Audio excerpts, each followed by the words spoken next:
आज मैं माननीय सुप्रीम कोर्ट के माननीय मुख्य न्यायाधीश जी को कोटि कोटि धन्यवाद। उन्होंने 15 अगस्त के दिन लोकसभा में, राज्यसभा में जो जल्दबाजी में जो विधेयक पास कर जाते हैं, सरकार को इस पर चाहिए पूरा बहस होना चाहिए, पूरी पारदर्शिता के साथ उसके प्रारूप को, उसके कानून को, उसके व्यवस्था को, उसके लाभ हानि पर पूरा विचार होना चाहिए। यह होना चाहिए संसद के दोनों सदन में पूरी बहस साफ सुथरा व्यवस्था में सत्ता पक्ष विपक्ष सभी को अपने विचार व्यक्त करना चाहिए और भारत का भविष्य और देश की जनता का हित में जो कानून बन रहा है उस पर पूरी पारदर्शिता होनी चाहिए, पूरा बहस होना चाहिए। इन्होंने जो माननीय सुप्रीम कोर्ट के माननीय मुख्य न्यायाधीश जी ने जिस तरह से कहे, यह सराहनीय है। ये धन्यवाद के आज पहले मुख्य न्यायाधीश सुप्रीम कोर्ट के हैं जो बार बार सोशल मीडिया पर अपने विचार व्यक्त करते रहते हैं। ये बहुत ही अच्छी बात है। आज उन्होंने जिस तत्परता के साथ, जिस धनबाद रांची झारखंड के धनबाद में एडीजे आनंद साहब का हत्या एक टेम्पू चालक ने किस साजिश के तहत किए और उसे एक्सीडेंटल रूप देने का प्रयास किया गया वहाँ के पुलिस के द्वारा, वहाँ की व्यवस्था के द्वारा, वहाँ के, लेकिन वह एक साजिशन हत्या थी। एडीजे धनबाद के इतना बड़ा 4 लेन सड़क है और एक सुबह 5 बजे एडीजे साहब पैदल चल रहे हैं मॉर्निंग वॉक में और एक टेम्पू आता है और पैदल चलने वाले को उसको जोर का धक्का देते हैं और बेचारे हॉस्पिटल में जाते हैं, मर जाते हैं। लेकिन जो सोचा था उनका हत्या करने वाले वे खुद फंस गए, क्योंकि सुप्रीम कोर्ट का मुख्य न्यायाधीश जी का उस पर नज़र पड़ गया किस तरह से साजिशन हत्या होती है। इसी तरह से माननीय सुप्रीम कोर्ट से माननीय मुख्य न्यायाधीश जी से बिहार में भी मोहम्मदपुर में साजिशन हत्या होती है। दिन के 12 बजे से 3 बजे के बीच में, 12 बजे से 3 बजे पुलिस नहीं पहुंचती है और सेना का जवान, वर्तमान में बीएसएफ का जवान था, उसके 5 सदस्यों की हत्या कर दी जाती है। उसके बाद तलवार से काट दी जाती है। और बिहार में सभी मीडिया, जी मीडिया हो कि मीडिया चैनल हो कि दैनिक अखबार हो, किसी भी चैनल पर, किसी भी अखबार में, किसी भी परिस्थिति में उस बात को लीक नहीं किया जाता है। और एक सप्ताह तक 5 सदस्यों की हत्या होती है। एक सदस्य आज भी जीवन और मौत से जूझ रहे हैं, लेकिन बिहार सरकार चुप्पी साधे बैठी हुई थी।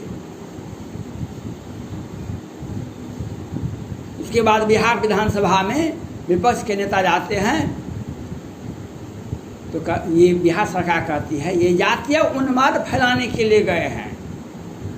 और ये बिहार सरकार सनारी हत्याकांड के लिए सुप्रीम कोर्ट जाती है और सुनंदा और मोहम्मदपुर की घटना को, अभियुक्त को, नवीन झा प्रवीण झा रावण सेना संगठन है जो दिन के उजाले में हत्या करता है, वह आज भी उस पीड़ित परिवार मोहम्मदपुर का परिवार ने, लड़कियां, विधवाएं ने वीडियो वायरल किया है, वीडियो वायरल हो रहा है, वीडियो पोस्ट किया है और उसमें आज भी कहता है, आज 17 अगस्त को भी ये मैं बताना चाहता हूँ, उसके अधिकांश अपराधी आज तक फरार हैं।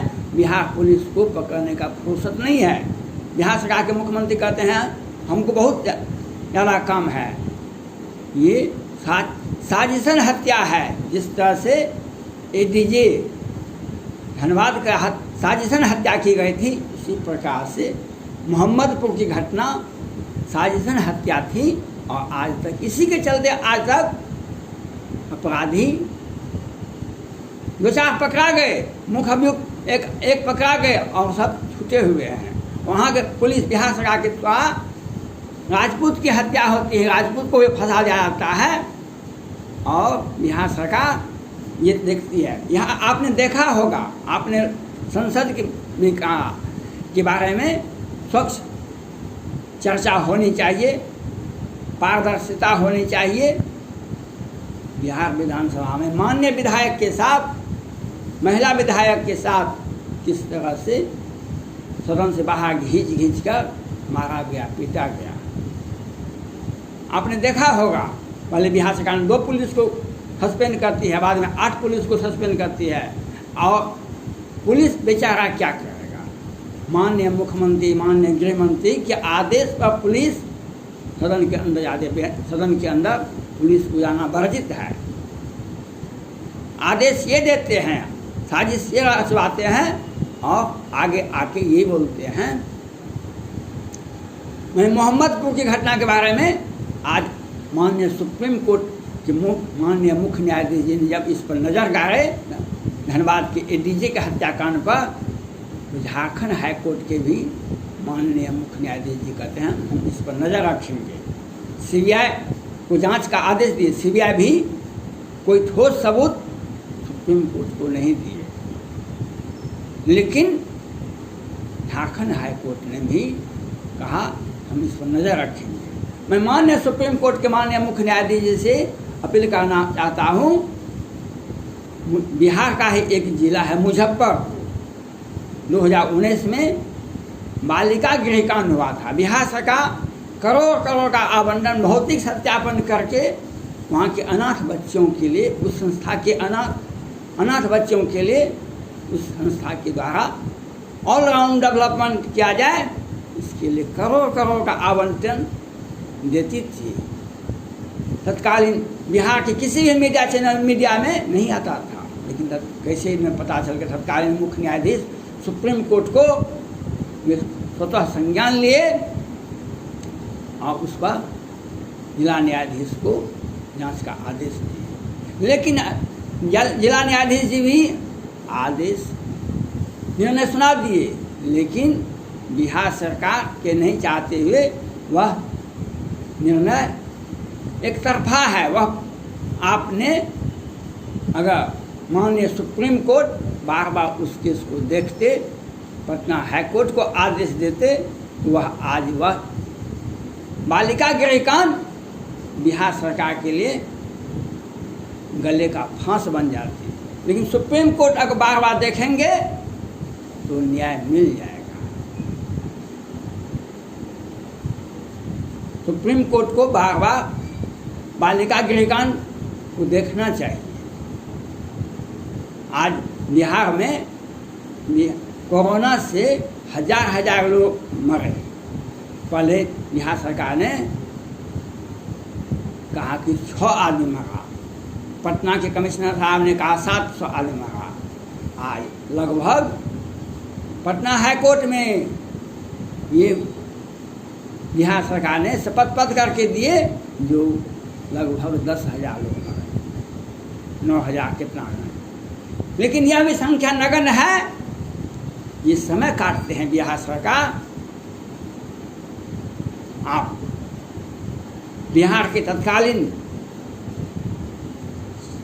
चीफ सेक्रेटरी ये मर गए, तत्कालीन मंत्री मेवालाल चौधरी, तत्कालीन मंत्री और निवर्तमान मंत्री थे मेवालाल चौधरी, वो मर गए।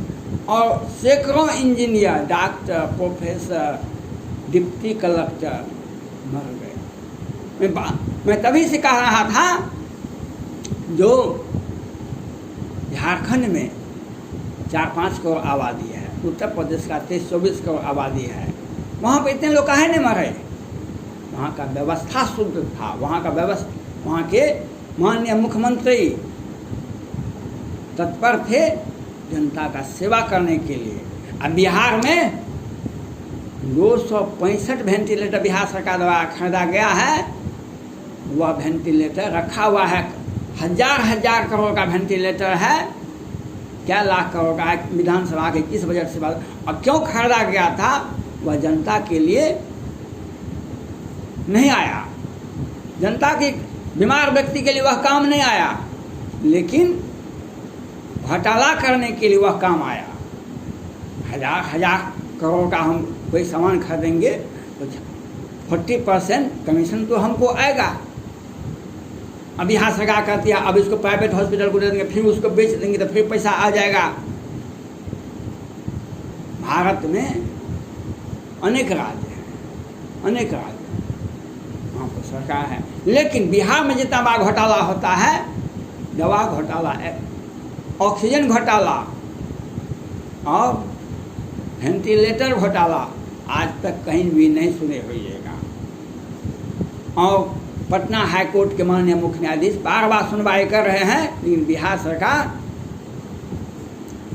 वह इत्मीनान से कनीय पदाधिकारी को दे देते हैं, वह हलफनामा दायर कर देते हैं। होना यह चाहिए जिस तरह से सुप्रीम कोर्ट के माननीय मुख्य न्यायाधीश जी ने उत्तर प्रदेश के मुख्यमंत्री आदित्यनाथ योगी जी और केरल के मुख्यमंत्री को सीधे कहा, अगर आप कांवड़ यात्रा करवाते हैं तो सीधे आपको हम आरोपित करेंगे, सीधे आपके ऊपर FIR करेंगे। दोनों जगह रुक गया, कांवड़ यात्रा रुक गया, कोई भी बड़ा समारोह नहीं हुआ। इस तरह से सुप्रीम कोर्ट के माननीय मुख्य न्यायाधीश जी को सीधे बिहार में हस्तक्षेप करना चाहिए। जो कोरोना से कितने लोग मरे, इसके लिए बिहार सरकार के माननीय मुख्यमंत्री नीतीश कुमार जी, बिहार सरकार के स्वास्थ्य मंत्री मंगल पांडे जी जिम्मेवार हैं।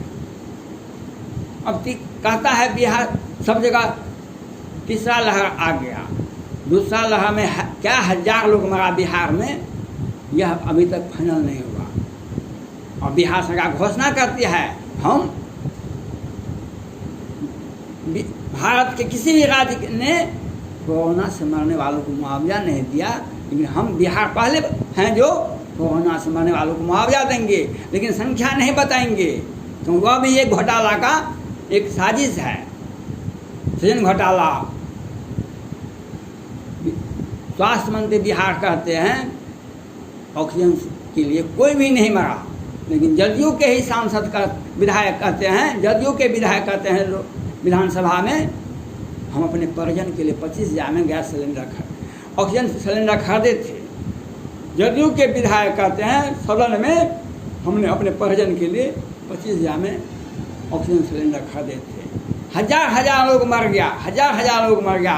अब पारस हॉस्पिटल तो बिहार सरकार का एजेंसी है, किस तरह से महिलाओं के साथ पेश किया, किस तरह से बच्चियाँ लोगों का हाल, जो इलाज कराने गया उसका पैसा भी छीन लिया और उसके महिलाओं के साथ बलात्कार भी किया गया। अब पुलिस बयान लेते हैं तो वह तब तक मर जाता है। बिहार सरकार का एक घिनौना चित्र जो है, इस पर माननीय सुप्रीम कोर्ट को देखना चाहिए। बिहार सरकार के मुख्यमंत्री पर भी हत्या का मामला 1989 में है, जो सुप्रीम कोर्ट में लंबित है, उसको देखना चाहिए। मुखिया मुख सो चाहिए, खान पान कहो एक पाले, पोसे सकल अंग तुलसी सहित विवेक। हम अपनी जिम्मेदारी को अगर सही पालन करते हैं, समाज का जिम्मेवारी, सभी व्यक्ति का जिम्मेवारी को स्वतः पालन हो जाता है। धन्यवाद।